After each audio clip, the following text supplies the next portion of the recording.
Organisasi masyarakat, Ormas, dibentuk untuk menjadi wadah partisipasi masyarakat dalam pembangunan, menjaga nilai-nilai sosial, serta memperkuat demokrasi.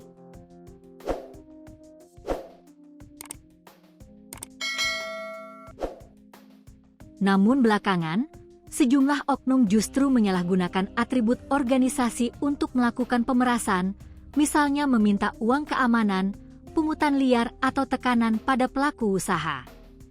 Hal ini menciptakan ketidakpastian hukum, terutama bagi pelaku usaha kecil dan menengah yang seringkali menjadi target utama. Baru-baru ini, seorang penjual es campur keliling bernama Muhammad Anan Adianto, 20, di Kabupaten Kudus, Jawa Tengah, mengaku menjadi korban pemerasan oleh oknum ormas hingga 30 juta rupiah. Anan adalah pedagang kaki lima, PKL, penjual es campur sejak 7 bulan lalu. Meski berjualan keliling, tak jarang Anan mangkal di Jalan Sunan Muria, tepatnya di depan Pengadilan Negeri Kudus. Di sana Anan bisa menjual rata-rata 20 porsi es campur setiap hari dengan harga Rp5.000 per porsi. Namun, usaha yang baru dirintisnya itu terusik oleh ulah oknum anggota ormas yang memerasnya. Kejadian bermula saat awal Ramadan 2026. Ada anggota ormas yang menarik uang Rp10.000 sampai Rp15.000 setiap hari. Ketika Anan ditariki uang oleh oknum ormas itu, ternyata ada temannya yang merekam.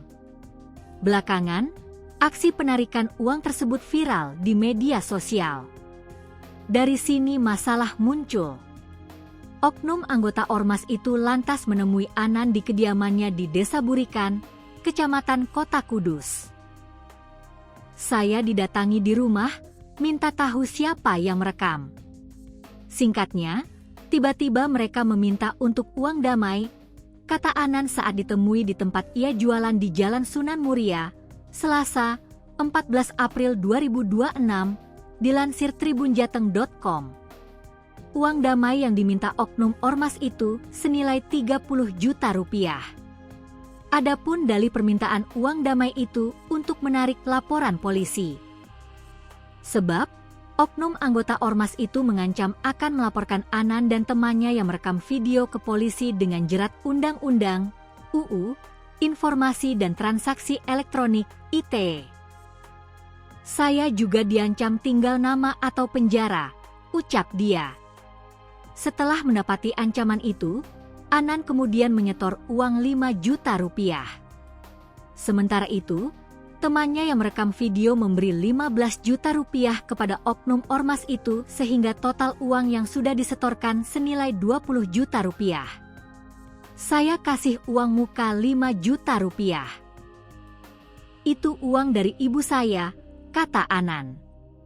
Namun, ternyata laporan itu tidak pernah ada. Anan dibohongi oleh oknum anggota ormas tersebut.